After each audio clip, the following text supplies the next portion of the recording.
So this is a pretty good example of how, you know, how all the art styles and how environment art effects and characters are all going to blend together in a nice way. Again, this is our Onyx engine right here.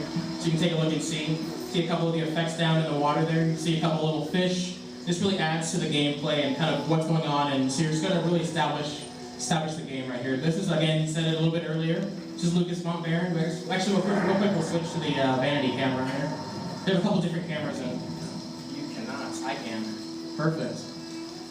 All right. So this is actually the vanity camera. We can actually show a little bit of the character Lucas. Again, you can see his face right there. This is his very unique face. All the different characters you have very unique faces and abilities and such. And you can see his armor right there and the level of detail on each piece of his armor. So we'll continue forward here.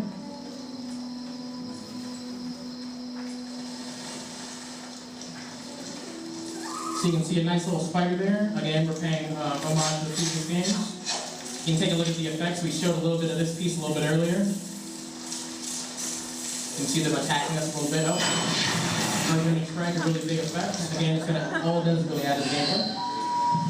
We're just going to keep going. A little bit of overkill, yeah.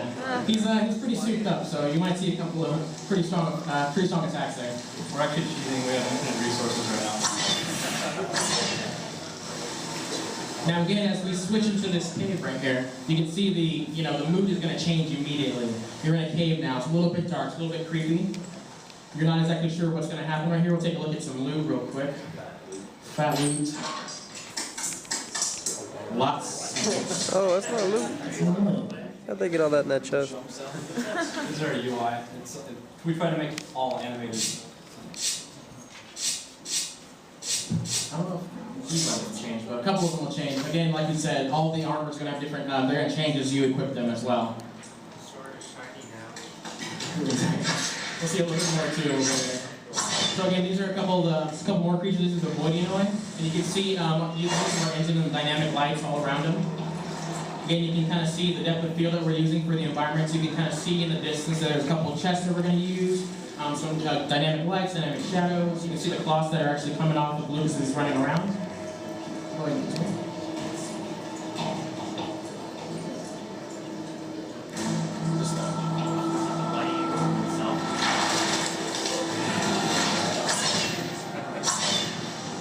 One of the things you also saw there was actually the emerge, and the effects off of the emerge.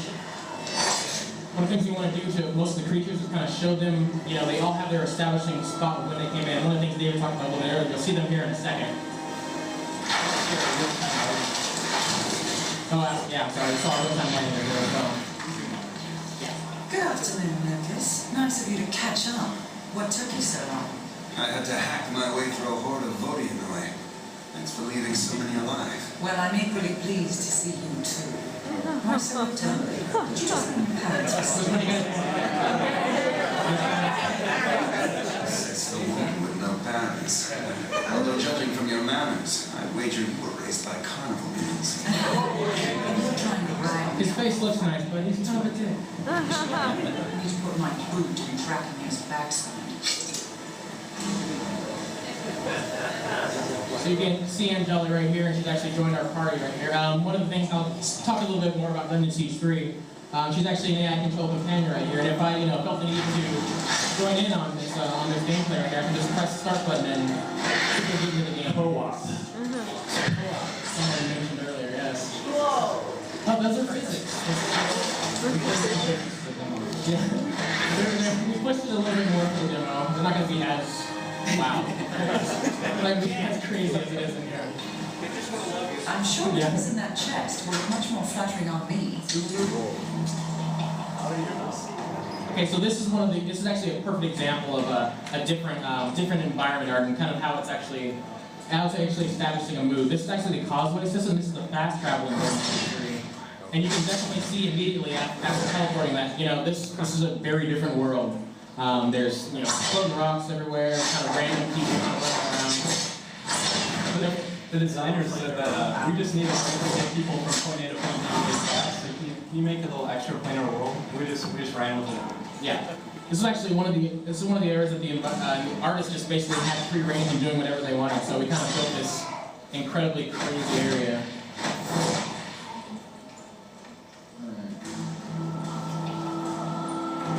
would Dungeon Siege be without dungeons? A lot of time making sure these things look sick. Yeah.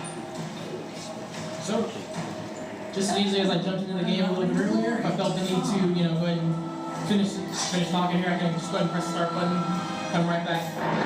Chico becomes an AI companion again. We continue to press the game forward. So, you see lots of the effects, and obviously those effects that you saw right there, those are probably going to kill you. Probably avoid them.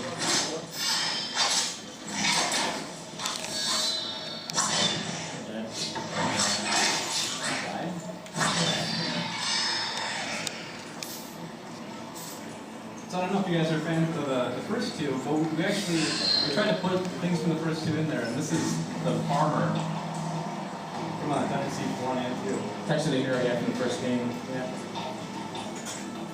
How many of you guys here are Dungeon Siege 1 and 2 fans? Do you know what that is? Okay, cool. Two of you. Well, this one's a little bit different from the previous ones. Again, we're moving it to the console, so we tried to, do it our own special way, but keep a lot of the original stuff from the previous ones. Well, I have to turn to different series, though. Yeah. Action gameplay as well. You can see that the skeletons, they were doing their little charge animation saying like, we're gonna kill you, it's letting them know they're actually about to attack you. One thing we had to do was kind of, we'll keep going. We'll establish exactly, how our items are gonna be shown and how quickly you can pick things up, because this is an action RPG. You'll see a little bit after we defeat this boss, if we...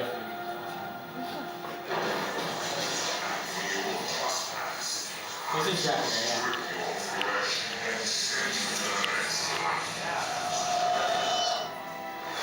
And so, Dracula is actually an incredibly good example of how effects, characters, and the environment all work together. This is a perfect example. A lot of what Dracula is not just his character, but often he has lots and lots of different effects that are actually on him that kind of help establish his mood as well. And you can see right now, go ahead, Jake. Yeah, when the effect was pull off playing here, so he's using one effect to stun the skeletons while Alvin jumps in and hit with the raccoon style attack. With that back and forth spells.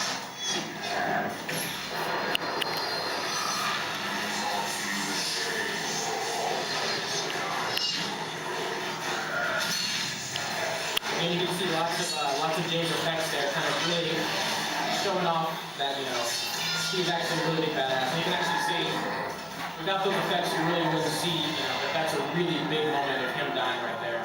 So actually, we'll grab a couple of these items. Go ahead, Jake. You can see the gold value right below. Since we're having it on consoles as well, we didn't want you to have to open up and check your inventory every time you see an item on the ground.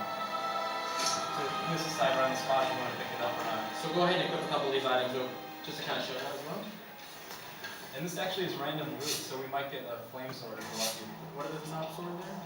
There's a lot of stuff that these characters are going to get that you're not going to find first time you're playing through this game. So it's sad for artists knowing that some of your stuff won't show up. The way a lot of players play the game, which is just once. But the hardcore gamers are going to look for the secret areas, they're going to play it again. That's a good example of, there you go, you got a sword of fire and it's pretty badass. It's really nice. Yeah, and that's one of the things that we can do with this new engine is like Dimitri was saying and Jay was saying is when we say crystals and ice, like we can really make it look exactly like crystals and fire, exactly like that. For a sec, like if you look at that sword, watch how it distorts, like the blade distorts. In the We have this heat haze that we use every once in a while that creates a refraction of light to make it as believable as we possibly can. So you can expect to see that kind of level of effects throughout the whole game. And we definitely build up on them as the game goes on. We're really excited to be able to use our own engine to do this. It's been a long time since we actually had something of our own. We can actually just go to the tools programmers and actually have them do all these things for us. So we're really excited to be using it, and we're excited to show you guys today. Yeah, art is definitely a big focus of this game. Alright, so you guys can see the difference of lighting right here. There's that, obviously that picture right there. It kind of shows, hey, this is actually where we want to go next. This is actually the big chest that we're going to find. Open it up.